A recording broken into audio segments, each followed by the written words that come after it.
શ્રી કૃષ્ણ ગોવિંદ હરે મુરારી, હે નાથ નારાયણ વાસુદેવ.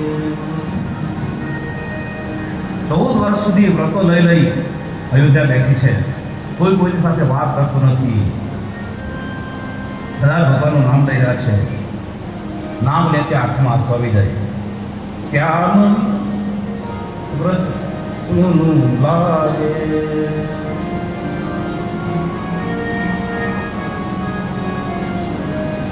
ઓઢાડી નમો તો ભાવે રે, ઓઢાડી નમો તો ભાવે, શ્યામ વિના વ્રજ સુખ લાગે, શ્યામ વિના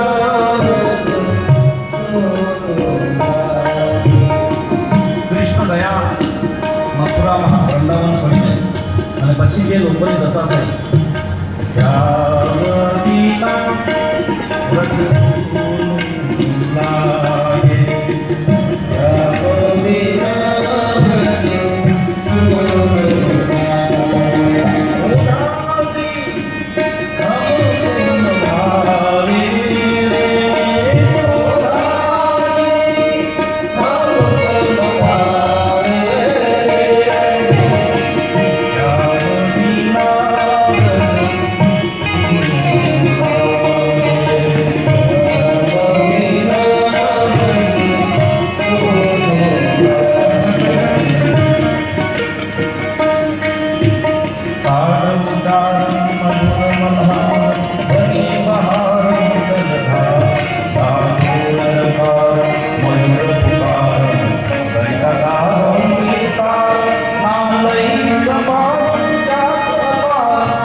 કૃષ્ણના રહ્યા પછી વૃંદાવનની જે દશા હતી, આજ રામના વનવાસ રહ્યા પછી બિલકુલ આવી દશા અયોધ્યાની થઈ છે. આ બાજુ સવારના ગંગાને કિનારે પહોંચ્યા છે ભગવાન રામ. ગંગાના પ્રવાહને જોઈ ભગવાન સીતા અને લક્ષ્મણની આગળ માં ગંગાની સરાહના કરે છે. રામાયણમાં એવું લખ્યું છે, ભગવાને ગંગાને વંદન કર્યા છે, ગંગાનું ગૌરવ વધાર્યું છે. આ બાજુ લખે ગંગ સકલ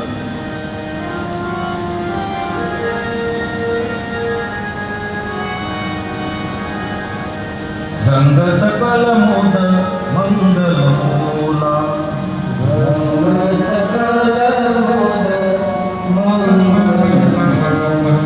સબ સુખ કરવી હરની સબ સુલા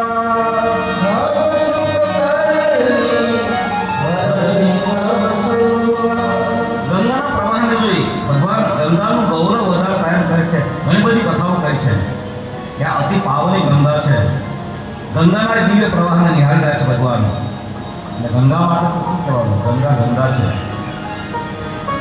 મૈયા ઓ ગંગા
ગંગા માને યાદ કરીને 3 વાર આપણા બંને હાથ ઉપર રાખી માં ગંગાનો જય જયકાર કરીએ. 3 વાર હર હર ગંગે હર હર ગંગે હર હર ગંગે હર હર ગંગે હર હર ગંગે. તો ગંગા ગંગા છે. ભગવાને ગંગાનું ગૌરવ વધાર્યું છે. સીતા અને રામજી સામે ઘણી બધી કથા કહી છે. કહી કથા પ્રસંગા રામ દિલો કરી ગંગ તરંગા કહી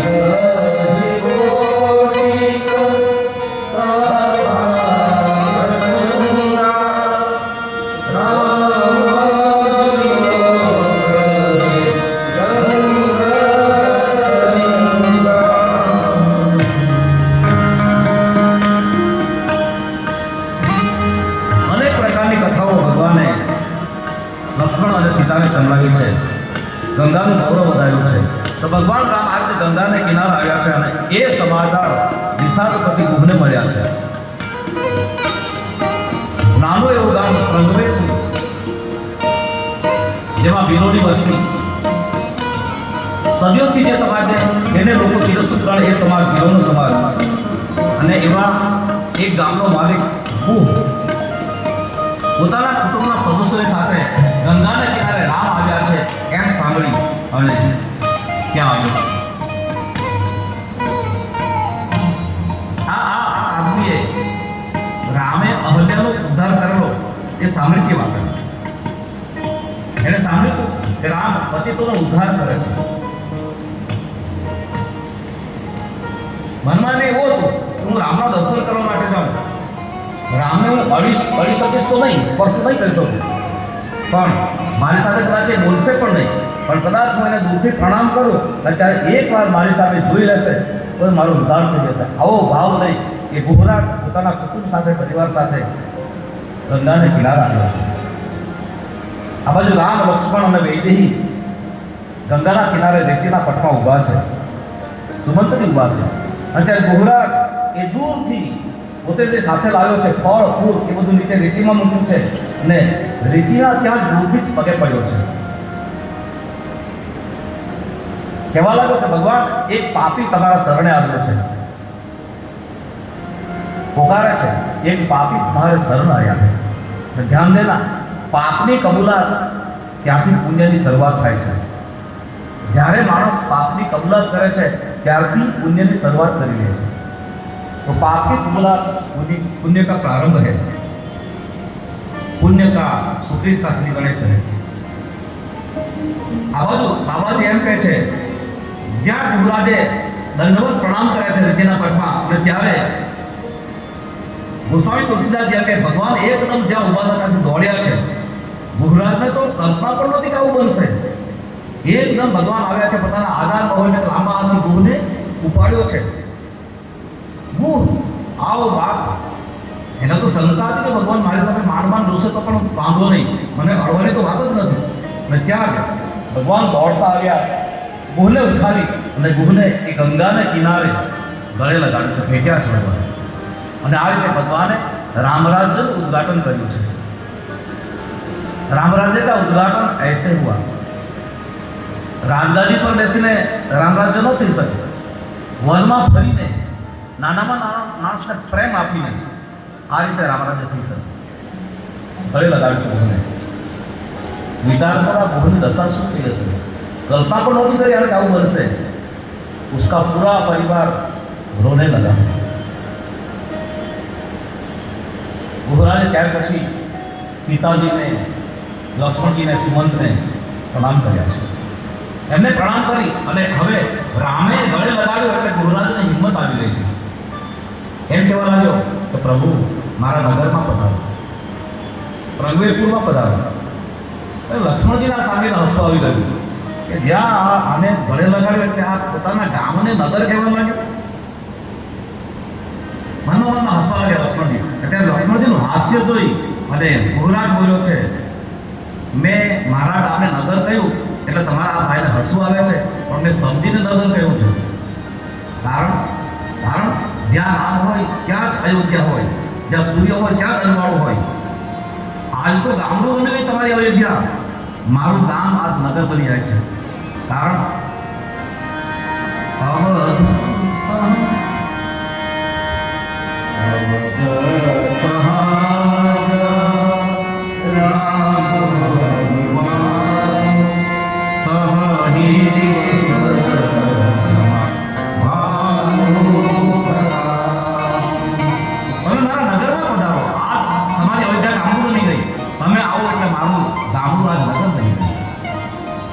ભગવાને એમ કહે કે ગુરુ હું જરૂર આવું, પણ મને મારી પિતૃ આજ્ઞા એવી છે, મને 14 વર્ષનો વનવાસ છે.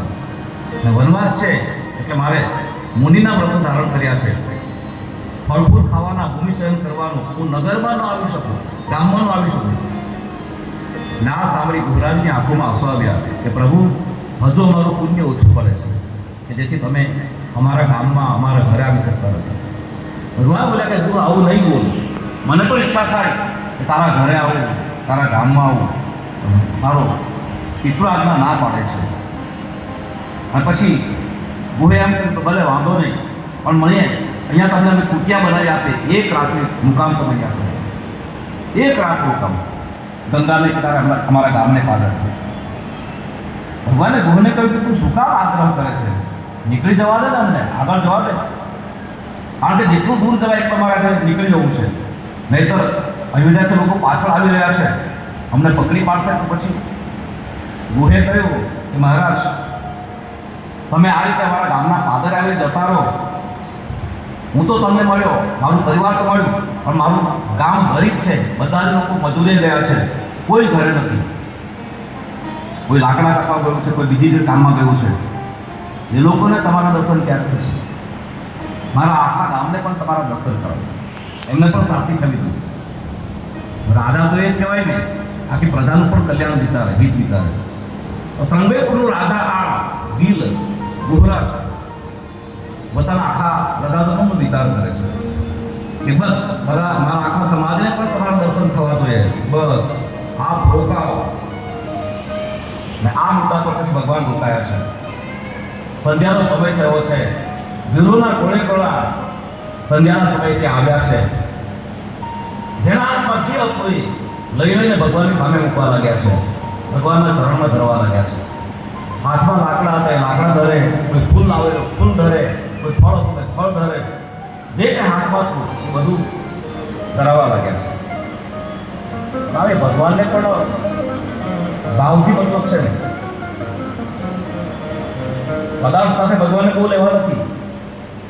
ભગવાનને પ્રેમ સાથે મતલબ છે, ભાવથી જ મતલબ છે ને. આપણે જમવા બેઠા હોઈએ અને જમવા બેસીએ અને ત્યારે આપણને બરાબર ભૂખ લાગી હોય અને આપણે જે પીરસવાવાળા હોય એ આમાં દૂધપાક પીરસતા હોય, પણ દૂધપાક પીરસતી વખતે આમ આંખો કાઢી કાઢીને પીરસતા હોય તો ભાવે આપણે નહીં. તો ભાવની કિંમત છે, વસ્તુની કિંમત નથી. એની સામે ભૂખ લાગી હોય ને આપણે કોઈ સૂકો રોટલો આપે, ખૂબ પ્રેમથી રમાડે, ખૂબ મજા આવે, આપણે તૃપ્ત થઈ જઈએ. ભાવમાં છે એ તે કિંમત છે. હાલો ને ઓધવજી, કૃષ્ણ યાદ કરે, હાલો ને વિદુર ઘેર જાય, ઓધવજી હાલો ને વિદુર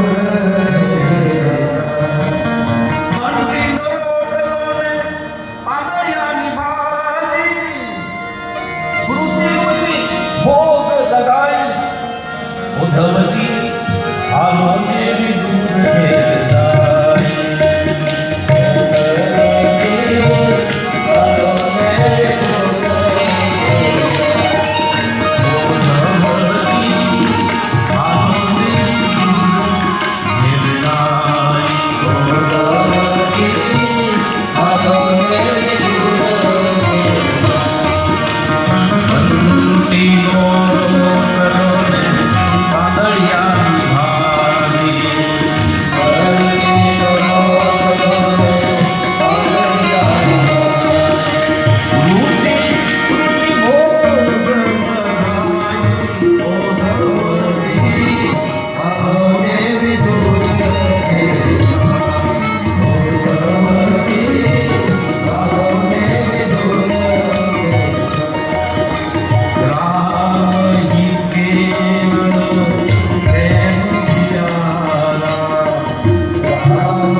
પદાર્થ નહીં.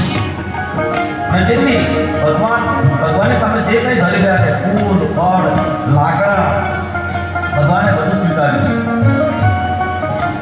રામજી કેવલ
ભગવાને બધું સ્વીકાર્યું છે.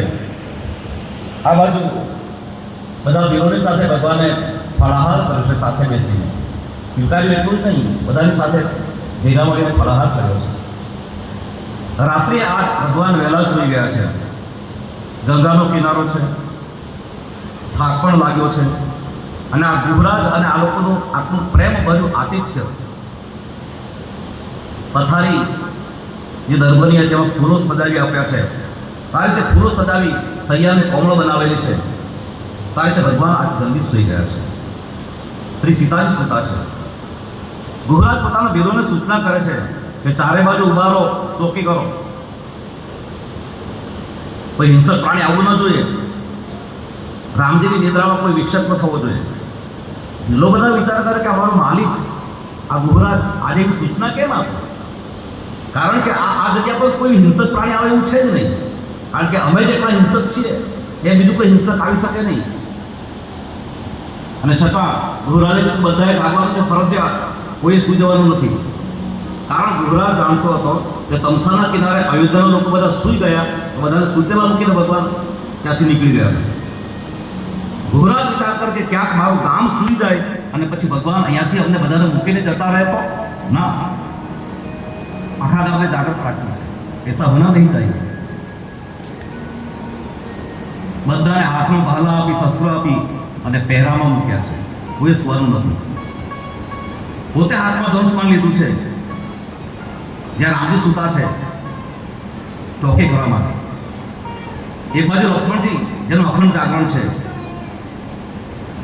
એક બાજુ ગુહ, આ બાજુ રામ અને સીતાનું ભૂમિ સ્વયં જોયું છે, ધરતી પર સૂતેલા છે એ દ્રશ્ય જોવું છે. અને આ દ્રશ્ય જોઈ ગુહને રડવા આવ્યું છે. લક્ષ્મણજીને કહેવા લાગ્યા. આ પ્રસંગે ગુહરાજે કઈ મારી ટીકા કરી છે. કઈ નંદિની મંદમતી, કઠિન કુટિલ પનથી. કઈ મેં આ શું કર્યું? જેહી રઘુનંદન જાનકી, સુખ અવસર દુઃખ દીન. કઈ મેં આવું કર્યું કેમ? શા માટે કર્યું? જ્યારે ભગવાનને સુખનો સમય હતો, રાજાભિષેક થવાનો હતો, ત્યારે એમણે દુઃખ આપ્યું. ને જ્યાં ગુહરાજે કઈ મારી ટીકા કરી છે, ને ત્યારે લક્ષ્મણજીએ ગુહરાજને પ્રશ્ન પૂછ્યો કે ગુહ, તું જાગે છે કે સૂતો છે? ગુહરાજ કહે મહારાજ, હું ચોકી કરું છું, તમારી સાથે વાત કરું છું, અને છતાં તમે એમ કહો છો કે તું સૂતો છે? અને ત્યારે લક્ષ્મણજી બોલ્યા કે ગુહરાજ, ચોકીદાર સૂઈ જાય ને એના જેવી બીજી કોઈ પરેશાનીનું કારણ નથી. કારણ તું સૂતો છે.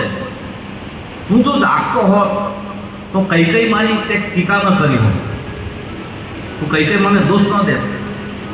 તું કઈ મને દોષ આપે છે, તું ઊંઘમાં છે. લક્ષ્મણજી બોલ્યા, ગુહ, તું મને એટલું કે તે આક્ષેપ કર્યો ને કે કઈ માએ રામને દુઃખ આપ્યું, તો કઈ માએ રામને દુઃખ આપ્યું અને તે આ એક ઝૂંપડી બનાવી આપી અને તે રામને સુખ આપી દીધું. ગુહરાજ સમજી લે, આ દુનિયામાં કોઈને સુખ આપતું નથી, કોઈને દુઃખ આપતું નથી. લક્ષ્મણજી આ મહામંડલેશ્વર જેવા બનીને વાત કરી રહ્યા છે. નિજ હિત કર્મ ભોગ સબ દાતા. આ જગતમાં કોઈને સુખ નથી આપતું, કોઈને દુઃખ આપતું નથી. અને એટલા માટે રામાયણની આ વાત સાંભળ્યા પછી આપણે પાકું રાખવાનું કે પેલાએ મને આમ કરી નાખ્યું, પેલાનું આમ કરી નાખ્યું, બધું ખોટું છે. નિજ હિત કર્મ ભોગ સબ દાતા. આ જગતમાં પોતાના કરેલા કર્મોનું પરિણામ જ બધા ભોગવે છે. કોઈના પર આક્ષેપબાજી કરવાની જરૂર નથી. લક્ષ્મણજી સુંદર વાતો કરી રહ્યા છે. બડી સુંદર બાतें લખી. એક बात खाली, काहुन को सुख दुख करदाता, काहुन को सुख दुख करदाता, निज हित कर्म भोग सब धाता, निज हित कर्म भोग सब धाता, काहुन को सुख दुख करदाता,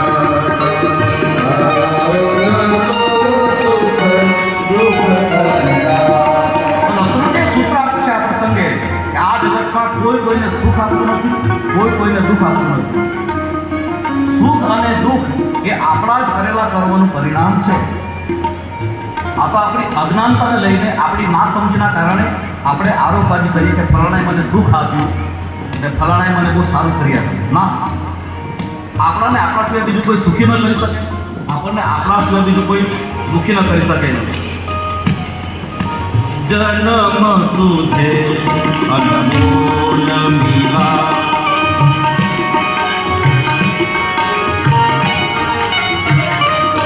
બરબાદ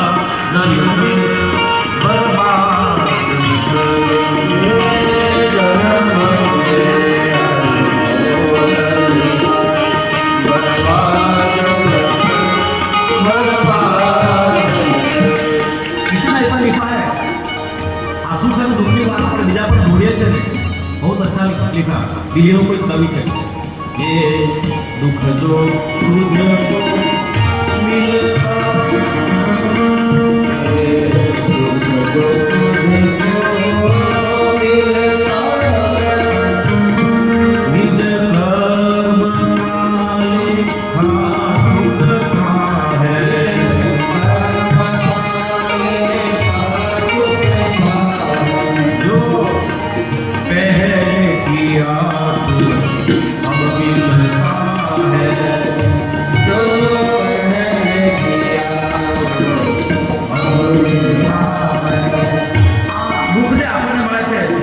तुझको मिलता, निज कर्म का लेखा चुकता है, जो पहले किया तो अब मिलता है.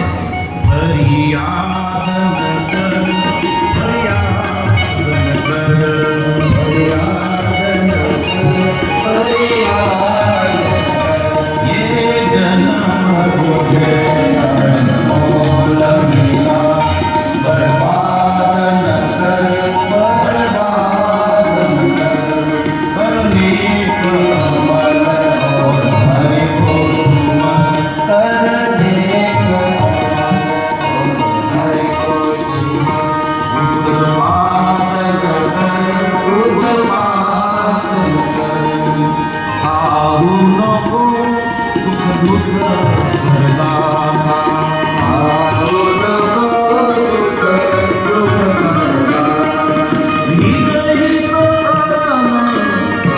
सब